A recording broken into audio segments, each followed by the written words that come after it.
Good morning friends, welcome to my channel नोकी मोहब्बत। और आप देख रहे हैं relationship across the time. Last episode में हमने देखा था कि जहाँ पर जो हमारी राजकुमारी अनामिका रहती है, अब वो काफ़ी ज़्यादा विचलित होती है और इधर जाते से ही वो इनायका से पूछती है कि आप यहाँ पर आ कैसे गई। इनायका अपने पास के बारे में सब कुछ बताती है। वो अपने पास में बताती है कि उसको ये किस तरीके से ये एक सुपर नेचुरल पावर उसके पास मिल गई और उस सुपर नेचुरल पावर से वो कितनी बार इस्तेमाल कर चुकी है और वो कैसे आ जाती है और कैसे वापस अपने समय पे जाती है। वो सब कुछ इनको बताती है। सुनने के बाद वो कहती है कि मतलब तुम अभी तक यहाँ से वापस नहीं जा पाई हो, इसका मतलब तुम्हारा अभी तक काम कंप्लीट नहीं हुआ है। तो इस बात पे यहाँ पर एकदम से नायिका कहती है कि शायद हाँ, शायद मेरा काम कंप्लीट नहीं हुआ है और मुझे खुद को भी नहीं पता कि मुझे किस काम के लिए यहाँ पर रखा गया है और किस काम के लिए मैं यहाँ पर आई हूँ। अक्सर मैं हमेशा से जब भी कोई चीज़ पे फंसी हूँ तो मुझे पता रहता था कि मुझे ये वक्त पे ये चेंज करना है, इसकी जान बचानी है, उसकी जान बचानी है, एक्सीडेंट होने से बचाना है। इस तरीके की हमेशा से मेरे सामने आई है, बट यहाँ आकर तो मैं पूरी ब्लैंक हूँ, मुझे खुद नहीं पता।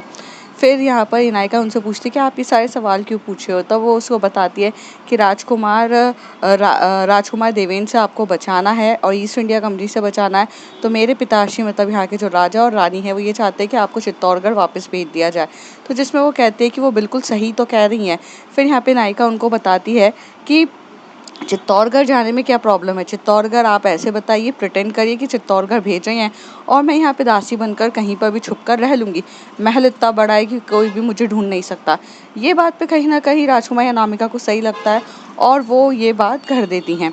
फिर जब वो अपने अनुज से जाकर ये सारी बातें कहती है कि मैं चित्तौड़गढ़ भेज दूंगी, तभी वहाँ पर ना कुछ खुफिया गुप्तचर रहते हैं जो गुप्तचर वहाँ पर जाकर ये सारी बातें देवेंद्र को बताते हैं। देवेंद्र ईस्ट इंडिया कंपनी को बताती है और यहाँ से पूरा पासा पलटने वाला रहता है। तो अब उसके आगे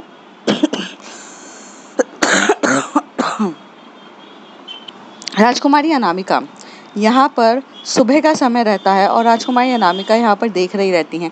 तभी नायिका कहती है मुझे कब यहाँ से निकलना है। तो कहती है तुम्हें जाने की कुछ ज़्यादा जल्दी नहीं पड़ी है। राजकुमारी अनामिका कहती है।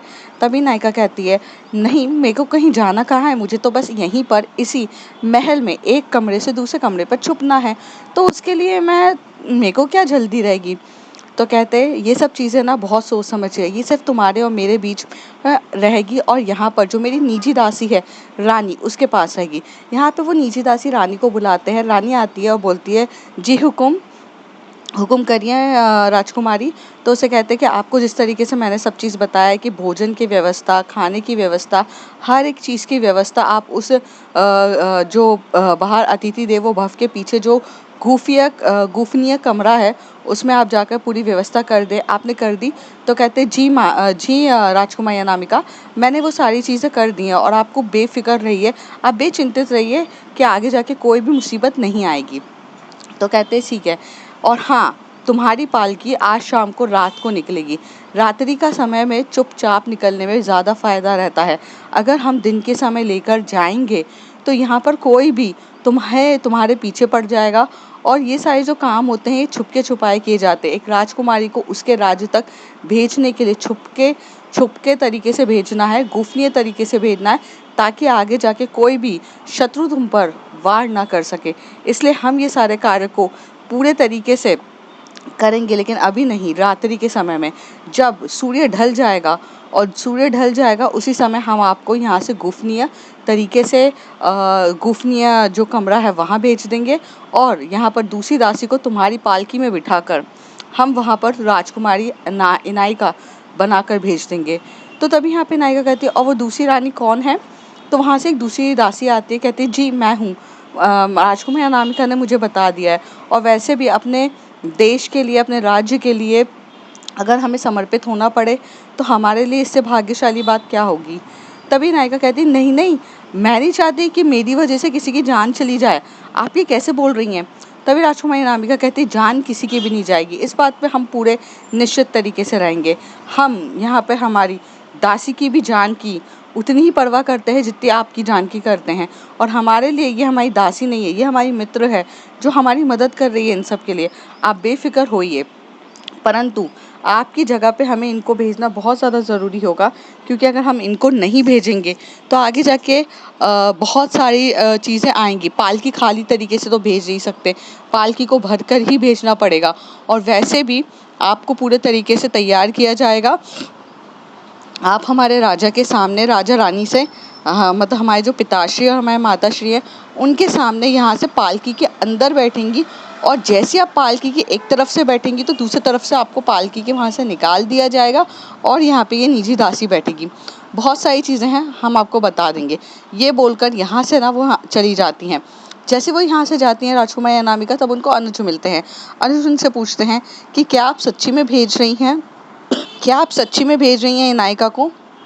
तभी यहाँ पे अनुज की तरफ वो कंधे पे हाथ रख के बोलती हैं, जी हम उन्हें सच्ची में भेज रहे हैं और आपको इतना फ़िक्र करने की ज़रूरत नहीं है। वो जहाँ से आई हैं उन्हें बेफ़िक्र उनको सुरक्षित तरीके से हमें उधर भेजना ही पड़ेगा। वो कब तक हमारे साथ इस राज्य में रहेंगी। तो कहते रह सकती थी अगर आप कुछ और सोचते। तभी यहाँ पे कहते और वो क्या होता, क्या हम आपकी इस भावना को जान सकते हैं जिस भावना के तहत आप ये बातें कह रहे हैं। तभी वो कहते, अरे ज्येष्ठ भगिनी, अगर वो हमारे राजकुमारी बन जाती तो, मतलब जी हम समझे नहीं, मतलब अगर उनका विवाह मुझसे हो जाता तो वो यहाँ की रानी बन जाती और रानी तो यहाँ रह सकती है ना। तभी राजकुमारी अनामिका को काफ़ी गुस्सा आ रहा था, क्योंकि प्रेम तो वो करती थी और अनुज अपनी अपनी विवाह के बारे में उनसे कह रहा था। तभी वो बहुत ज़्यादा गुस्से में आ जाती हैं, अपनी मुट्ठी को एकदम से करती हैं और उनके सामने मतलब गुस्सा भी दिख रहा था और जैसे बोलते हैं ना ईर्ष्या की भावना और असुरक्षित फील करना, सब कुछ उनके साथ हो रहा था। एट द सेम टाइम वो जेलस, पॉसेसिव, एंग्री सब थी। पर वो अपने गुस्से को शांत करती हैं और शांति से एकदम से कहती हैं, जो चीज़ मुमकिन ही नहीं है आप उसके बारे में क्यों सोचते हैं। वैसे भी आप अभी बहुत छोटे हैं विवाह के लिए, अभी तो ज्येष्ठ भ्राता का विवाह नहीं हुआ है तो आपका कैसे होगा। तो कहते हाँ परंतु अगर मेरा हो जाता तो इनायका नहीं जा पाती ना, अनुज कहते। तो वो बोलती है वैसे भी इनायका का विवाह अगर आपसे भी होता, पहली बात तो इनायका का विवाह कभी आपसे होगा ही नहीं और जाना तो उनको आज नहीं तो कल पड़ेगा। पर ज्येष्ठ विघ्नी क्यों नहीं हो सकता, वो भी हमें पसंद करती हैं। माना कि हमें वैसे पसंद नहीं करती हैं पर हमें मित्र तो समझती हैं और एक मित्र से अच्छा जीवन साथी कोई हो ही नहीं सकता है। तभी यहाँ से वो बोलती हैं आप फालतू की बकवास ना करिए हमारे साथ, वैसे ही हमें बहुत ज़्यादा कार्य है, हम यहाँ फालतू के तो हैं नहीं हैं। और दूसरी चीज़, हमें यहाँ पर उन्हें सुरक्षित घर भेजने की पूरी तैयारियाँ करनी हैं और इसलिए आप ये सब चीज़ें ना करिए। पर ज्येष्ठ भगिनी मेरी बात तो सुनिए, अनुज एकदम से कहते। तभी राजकुमारी अनामिका एकदम से पीछे पलटती हैं और अपना हाथ उनके सामने रखती हैं और बोलती हैं मुंह पे हाथ रखो और चुपचाप यहाँ से निकलो, तुम्हारी कोई भी बकवास मुझे सुनने में कोई भी इंटरेस्ट, मतलब कोई भी रुचि नहीं है।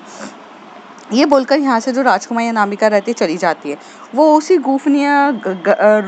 गोपनीय कमरे में जाती हैं जिस गोपनीय कमरे में यहाँ पे राजकुमारी अनामिका को रखा जाएगा, वो राजकुमारी नायिका को रखा जाएगा।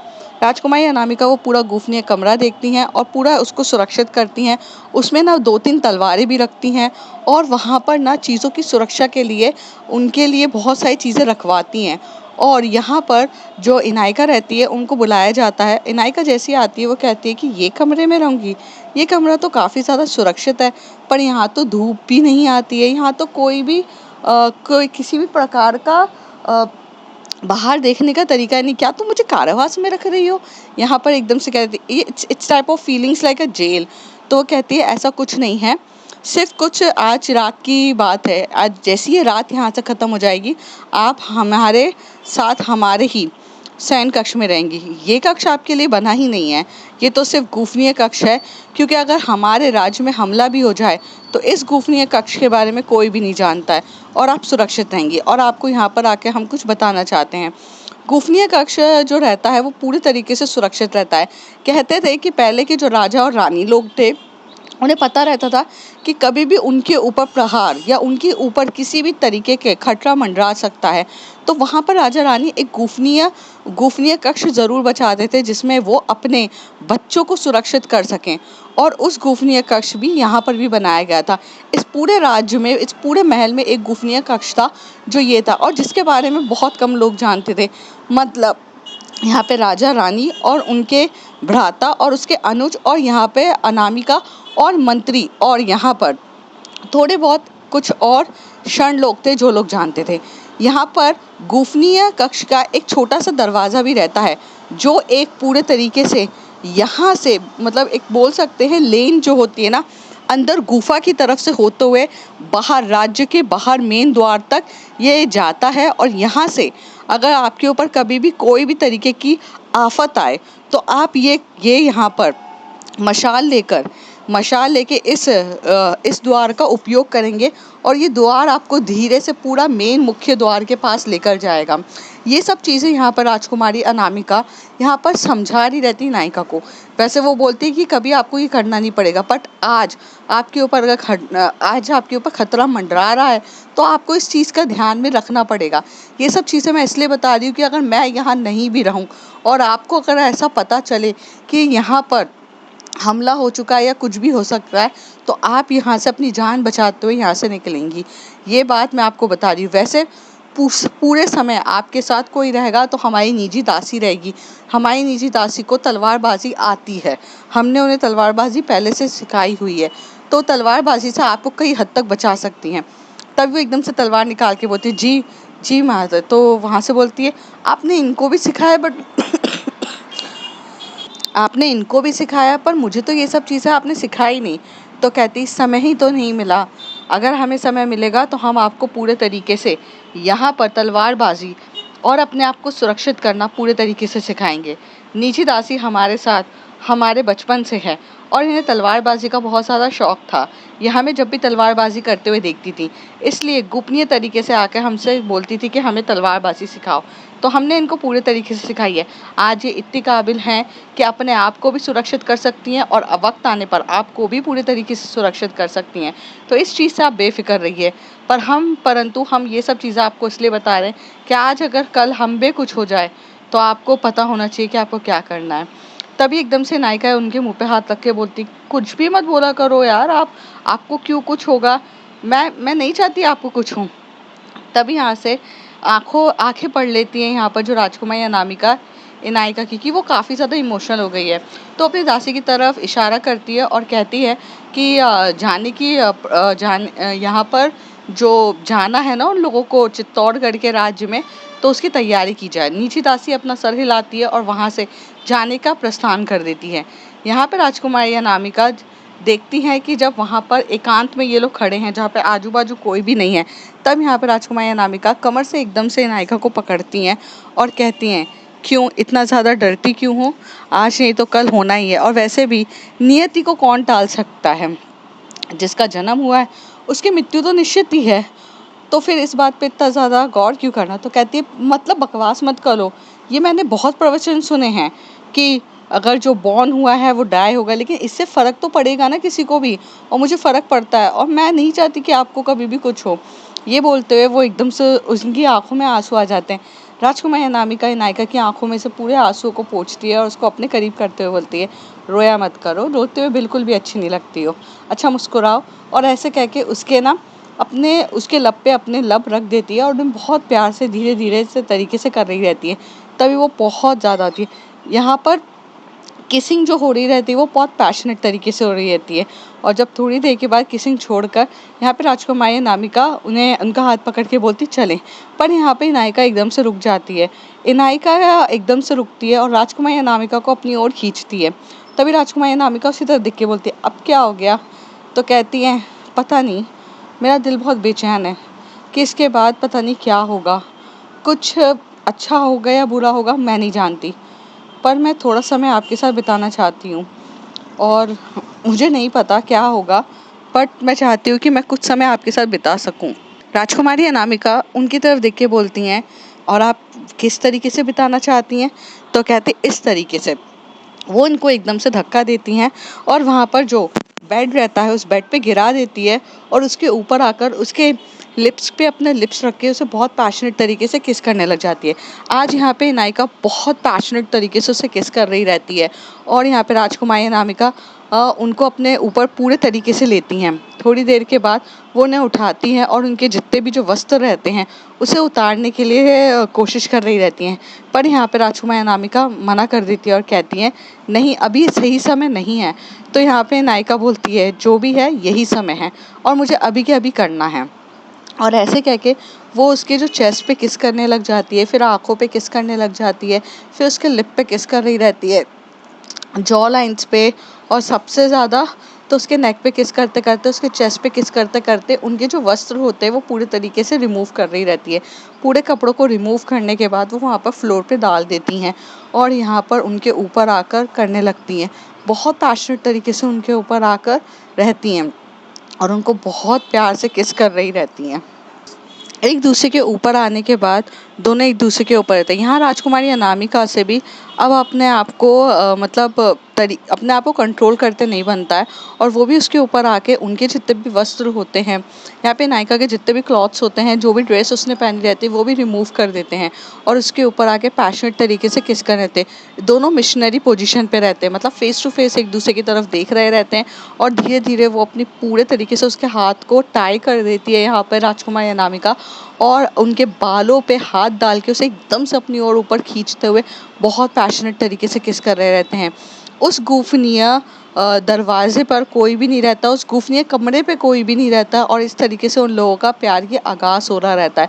दोनों काफ़ी बहुत प्यार से पैशनेट तरीके से किस कर रहे रहते हैं। बहुत देर तक एक दूसरे के साथ किस करने के बाद, चेस्ट पे प्यार करने के बाद, नेवल पे प्यार करने के बाद, किसेस करने के बाद और एक दूसरे के ऊपर जो रोमांस का पूरा तरीके से करने के बाद जब दोनों थक जाते हैं तो एक दूसरे की तरफ देखते हुए बोलते हैं वाओ इट्स अमेजिंग। तो यहाँ पर वो काफ़ी थके हुए रहते हैं और थकने के बाद उनकी तरफ देखते तभी नायिका कहती है मैं आपके साथ हमेशा से ऐसी रहना चाहती हूँ, मैं नहीं चाहती कि आप मुझे छोड़कर जाएं। तो वो उसे बोलती है, तो यहाँ पर नायिका कहती है कि हमें ठीक है, मैं इन सारे बातों के बारे में बात नहीं करती हूँ, लेकिन ये चीज़ एक सच्चाई है जिसे हमें मानकर चलना पड़ेगा। नायिका ये सुनने के बाद राजकुमारी अनामिका को बोलती है ठीक है, अब जो हो गया सो हो गया, अब चलते हैं। थोड़ी देर के बाद ये वो गोपनीय कमरे से बाहर निकलते हैं और जैसे इन लोगों ने अपनी एक योजना बनाई थी उस योजना के हिसाब से ये तैयार होते हैं। यहाँ पे पूरे तरीके से राजकुमारी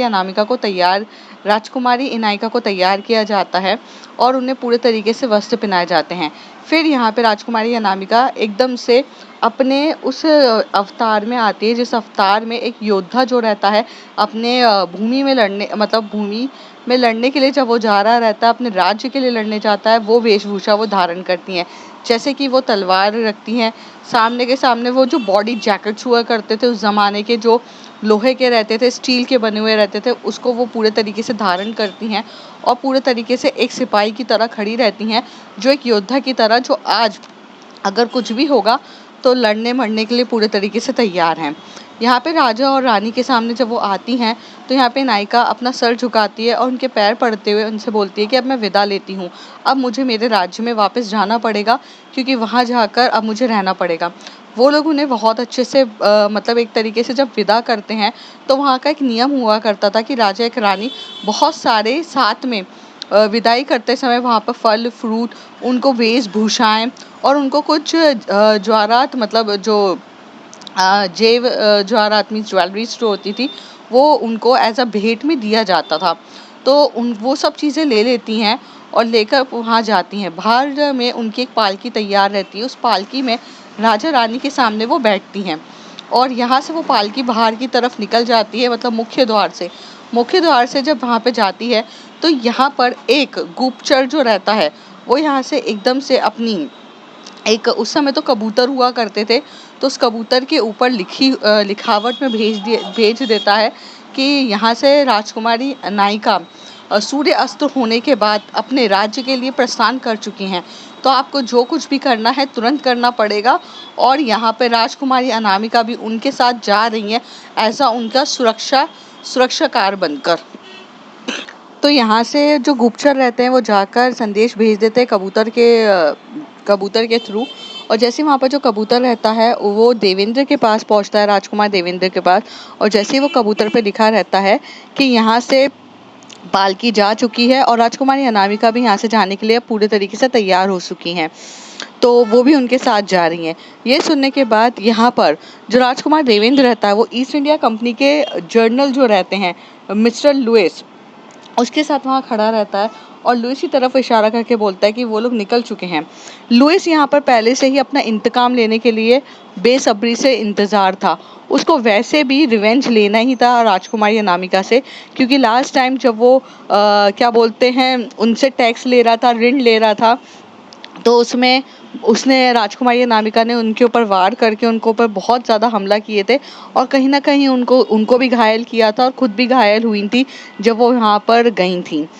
तो उस चीज़ का इंसल्ट जो हुआ था मिस जनरल लुइस को, वो लेना ही था। लुइस ये बहुत ज़्यादा अच्छे से बैठा था कि वो पूरे तरीके से उनसे रिवेंज ले। हालांकि रिवेंज लेने के लिए उन्होंने ये तरकीब भी लगाई थी कि देवेंद्र से शादी हो जाएगी फिर वो उससे रिवेंज लेंगे, लेकिन यहाँ पर इनायका ने ये सब चीज़ें कर दी थी। अब वो ये चाहते थे कि इनायका को कब्जे में करके राजकुमारी अनामिका की दुखती नस को पकड़े जाए और राजकुमारी अनामिका को अपना बंदी बनाया जाए, परंतु ये सब करना संभव था इतने आसानी से? तो यहाँ से जो ईस्ट इंडिया की कंपनी के जितने भी लोग रहते हैं वो सबको इशारा करता है जनरल लुइस और बोलता है कि यहाँ से आप जाओ, ये जगह चले जाओ।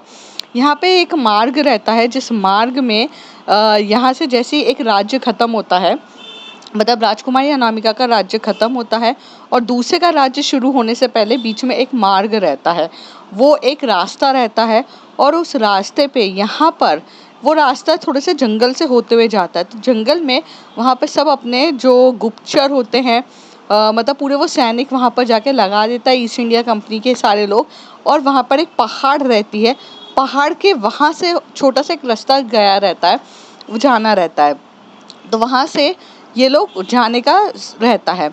तो यहाँ पर राजकुमारी नायिका पूरे तरीके से पालकी में बैठ जाती है और मेन द्वार से निकल चुकी रहती है। जैसी वो मेन द्वार से बाहर जाती है पूरे तरीके से सैनिक वगैरह से जाते हैं, तभी वो वहाँ पर एकदम से सामने के सामने एकदम हाथी आके खड़ा हो जाता है और ये भी योजना का एक बहुत बड़ा रहता है। जैसे वो हाथी आ जाता है बीच में तो राजकुमारी नायिका कहती है इस हाथी को थोड़ा सा साइड में करो, हमारे हाथी को, कि ताकि यहाँ से हमारी ये पूरी की पूरी रैली निकल सके, मतलब यहाँ से हम रास्ता बना सके। तो वहाँ पर जितने भी सैनिक लोग रहते हैं वो हाथी को हटाने की कोशिश में लग जाते हैं और सबका जितने भी लोगों का पूरा ध्यान रहता है वो सैनिक के ऊपर चला जाता है। वहाँ से उस पालकी से राजकुमारी अनामिका एकदम से उतरती है और वहाँ पर जंगल की ओर वहाँ से भाग जाती हैं और वहाँ से एक दासी वहाँ पर आकर आराम से वहाँ पर बैठ जाती है। इससे ये प्रतीक होता है कि वहाँ पर स्वैपिंग ऑफ द पर्सन हो गई है, वहाँ पर इंसान की अदला बदली हो जाती है। वहाँ पे राजकुमारी अनामिका जब यहाँ से इशारा करती है नायिका को कि यहाँ से आपको जाना है, तो वहाँ पर रानी जो उनकी दासी रहती है, निजी दासी, वो वहाँ पे तट पे खड़ी रहती है और वो वहाँ से एकदम से हाथ पकड़ के उनको पूरे तरीके से प्रोटेक्ट करके वही एक छोटा सा मार्ग रहता है जो मुख्य द्वार के पीछे रहता है।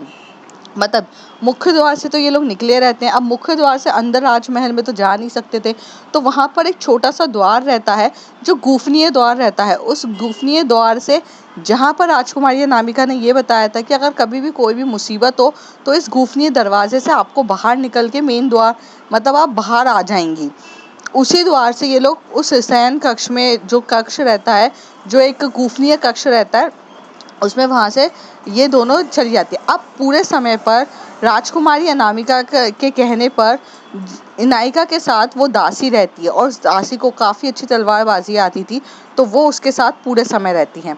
यहाँ से पूरे तरीके से तट पे जब वो पूरा क्या बोलते हैं हाथी यहाँ से हट जाता है और ये लोग निकल जाते हैं। अब इस योजना के बारे में सिर्फ 3 लोगों को पता रहता है, खुद नायिका को, खुद अनामिका को और जाहिर सी बात है कि उनकी एक निजी दासी को, और जो वो दासी वहाँ पर उनके बिहाफ में बैठी है उसको। उसके अलावा कोई भी नहीं जानता था कि क्या होगा, किस तरीके से ट्रैवलिंग हो रही है, क्या करें। सबको यही लग रहा था कि प्लान के अकॉर्डिंग, मतलब ये यहाँ पर जो हमारी राजकुमारी अनामिका है यहाँ पर नायिका को अपने छोड़ने जा रही है चित्तौड़गढ़ के राज्य। यहाँ से जब वो पूरे आधा घंटे के मार्ग हो जाता है, आधा घंटे तक ये लोग मार्ग पे चलते हैं। फिर वही जो राज्य से बाहर निकलने का मार्ग और दूसरे राज्य का मार्ग शुरू होने से पहले जो पहाड़ी इलाके से होते हुए ये लोग जब जा रहे रहते हैं, तभी वहाँ पर एकदम से इनके ऊपर प्रहार होने लगता है, मतलब अटैक हो जाता है। यहाँ पर ईस्ट इंडिया कंपनी फटाक से अटैक करती है और राजकुमारी अनामिका यहाँ पर अपनी तलवार निकाल के यहाँ पर तैयार रहती हैं। वो समझ जाती है कि उनके ऊपर हमला हुआ है और यहाँ पे हमला होते हुए सामने से देवेंद्र आता है। घना जंगल रहता है और अब ये रात्रि के करीब 12-1 बजे के समय की बात रहती है। 12-1 बजे की समय की बात रहती है और यहाँ पर तलवारबाजी शुरू हो जाती है। खून खराबा होने लगता है। एक तरीके से देखा जाए तो छोटा सा युद्ध होने लगता है। ये युद्ध बहुत बड़ा नहीं रहता, लेकिन यहाँ पर पूरे सैनिक लोग उनके ईस्ट इंडिया कंपनी के लोगों से लड़ रहे थे। पर यहाँ पर जो राजकुमारी अनामिका है, उन्हें ईस्ट इंडिया कंपनी के सैनिकों से तो लड़ना ही था, साथ ही साथ यहाँ पर जो देवेंद्र के खुद के राज्य के जो सैनिक रहते हैं वो भी लड़ने के लिए शुरू हो जाते हैं। तो ऐसे करके यहाँ पे राजकुमारी अनामिका एक बार में कम से कम 3 से 4 लोगों को अपने तलवार से घायल करके कर रही थी, क्योंकि उनकी संख्या ज़्यादा थी, इनकी संख्या कम थी। और फिर इस तरीके से प्रहार करना शुरू कर देते हैं। राजकुमारी अनामिका इस तरीके से प्रहार करती हैं कि जिस तरीके से ये कोई भी नहीं सोच सकता कि वो उस पालकी में कोई और बैठा होगा। सबको यही लग रहा था कि इनायका को बचाने के लिए राजकुमारी अनामिका अपनी पूरी जी जान लगा दे रही हैं। हालांकि वो जी जान तो लगा रही थी, पर उन्होंने ये भी वादा किया था कि अपनी दासी को भी वो अपनी मित्र समझती है और उसकी जान की रक्षा करना भी उनका फर्ज है। तो उस हिसाब से वो पूरे तरीके से लड़ रही थी। तभी जब ये लड़ते लड़ते सामने के सामने देवेंद्र आ जाता है। यहाँ पर राजकुमारी अनामिका उससे तलवारबाजी में लड़ते लड़ते देवेंद्र कहता है, मुझे समझ में नहीं आता, मैं तुम्हें बचपन से जानता हूँ और इस बचपन में जानते हुए मैंने आज तक तुम्हें कभी किसी के लिए इतना ज़्यादा मतलब इतना ज़्यादा रक्षात्मक नहीं देखा। मैंने इतना ज़्यादा तुम्हें प्रोटेक्टिव होते हुए मैंने कभी किसी के लिए नहीं देखा। तुम इतना ज़्यादा इस इनायका को बचाना क्यों चाहती हो? तभी वो वहाँ पर तलवारबाजी करते हुए राजकुमारी अनामिका यहाँ पे सामने वाले को जवाब देती हैं और कहती है, तुम ये चीज़ को कभी नहीं समझोगे देवेंद्र, क्योंकि तुमने कभी अपनी दोस्ती निभाई नहीं है। दोस्ती ना जान से बढ़कर होती है। दोस्ती में विश्वास होता है। दोस्ती में आन बान शान लगाई जाती है अपने मित्र को बचाने के लिए। जो इंसान अपने ही मित्र को धोखा देकर ईस्ट इंडिया कंपनी के सामने मुझे झुकाना चाहता है, वो मित्रता की भावना को या मित्रता की वैल्यू को कौन समझेगा? और तुम मित्रता को कभी समझ ही नहीं सकते। मित्रता एक बहुत बड़ा खुदा का दिया हुआ एक नायाब तोहफा होता है जो तुम नहीं समझ सकते। वो कहते मैं समझना भी नहीं चाहता हूँ। और देवेंद्र इस तरीके से पूरे तरीके से प्रहार करता है। देवेंद्र एकदम से कहता है कि उस तलवारबाजी में तुमने मुझे हराया था, पर आज मैं तुम्हारी जान लेकर ही मानूंगा। और इस तरीके से वो लड़ना शुरू कर देता है। राजकुमारी अनामिका भी अपने पूरे जोरों शोरों में उसके साथ लड़ रही रहती है। फिर एक समय आ जाता है कि जहाँ पर राजकुमारी अनामिका पूरे तरीके से घिर जाती हैं पूरे सैनिकों से, और साथ ही साथ यहाँ पर देवेंद्र उनके ऊपर प्रहार कर रहा था, पूरे सैनिक प्रहार कर रहे थे। उनको बंदी बनाने की पूरी तरीके से योजना हो चुकी रहती है और एक समय में ऐसा हो जाता है कि अब वो बंदी बनने ही वाली रहती हैं। तभी वहाँ पर जो सेनापति रहता है, जो राजकुमारी अनामिका का सेनापति रहता है, वो आकर एकदम से प्रहार करता है सैनिकों के ऊपर, जिससे राजकुमारी अनामिका अपने आप को थोड़ा सा जो पूरे तरीके से गिर चुकी थी वो उठती हैं और वो फिर से प्रहार करना शुरू कर देती हैं। प्रहार दोनों तरफ से करती हैं। तभी वो यहाँ पर देवेंद्र की तलवार को पूरे तरीके से यहाँ पर तोड़ देती हैं और अपनी तलवार लेकर उसके ऊपर मारने ही वाली रहती है। तभी वहाँ से पीछे से जो लुइस रहता है जनरल, वो अपनी बंदूक यहाँ पे चला देता है और राजकुमारी अनामिका के जो शोल्डर रहता है, जो लेफ़्ट शोल्डर रहता है, मतलब लेफ़्ट आर्म रहता है, उसके ऊपर घायल हो जाती है, जिसकी वजह से वहाँ पर खून उनका होने लगता है। वो जैसी पीछे मुड़ती हैं तो वो देखती हैं कि जनरल लुइस ने उनके ऊपर प्रहार किया है, लेकिन उनका जो सीधा हाथ रहता है वो तो अच्छा रहता है, जिससे वो तलवारबाजी करती हैं। वो अपनी तलवार अपने सीधे उठाती हैं और वहाँ पर अपने तलवार से एकदम से ज़ोर से प्रहार करती हैं, जिसकी वजह से वो तलवार डायरेक्ट उनके लुइस के सीने पे जाकर लगती है और लुइस के सीने पे बहुत जम के लगती है। फिर वहाँ पर जो सैनिकों का भाला होता है वो उठाती हैं और सैनिक का भाला लेकर इतनी तेज़ी से उनके उसके समय पे भागती है और पूरे फोर्स ऑफ अट्रैक्शन के साथ वो उसके पेट के अंदर घुसेड़ देती हैं। लुइस वहीं पर कुछ समझता या कुछ करता उससे पहले ही राजकुमारी अनामिका उसे मृत्यु के घाट पहुंचा देती हैं। और इस तरीके से यहाँ पर जो पूरी ईस्ट इंडिया कंपनी के जितने भी लोग रहते हैं वो देखते रह जाते हैं। फिर ये लोग क्या करते हैं, पालकी एकदम से खोलते हैं और पालकी में जाते से ही एकदम से उठाने की कोशिश करते हैं। तभी वहाँ से देवेंद्र बोलता है, ये इनायका नहीं है, इनायका कहाँ पर है? तो राजकुमारी अनामिका उसकी तरफ मुस्कुराते हुए कहती हैं, तुम्हें क्या लगा तुम्हारी राजनीति को मैं समझूंगी नहीं? अब तुम मुझसे बचकर बताओ। और इस तरीके से वो अपनी तलवार उठाती हैं और यहाँ पर प्रहार कर रही रहती हैं पूरे तरीके से। यहाँ पर देवेंद्र के ऊपर पूरी तरीके से प्रहार करते देवेंद्र अपनी जान बचाते हुए घोड़े पे तेजी से यहाँ से भागकर निकल जाता है। और इस तरीके से जनरल लुइस को तो वो मार देती है और यहाँ पे ईस्ट इंडिया कंपनी भी पूरे तरीके से उनके सैनिक और उनकी अनामिका से इतना डर जाते हैं कि वो लोग भी जितने जल्दी हो सके यहाँ से भागने की कोशिश करते हैं। और यहाँ पर जो दासी को उन्होंने मतलब इनायका के बदले लेकर आई थी उसको भी सुरक्षित कर देती है। तो फ्रेंड्स देखते हैं आगे क्या होता है। If you like my story, like share and subscribe.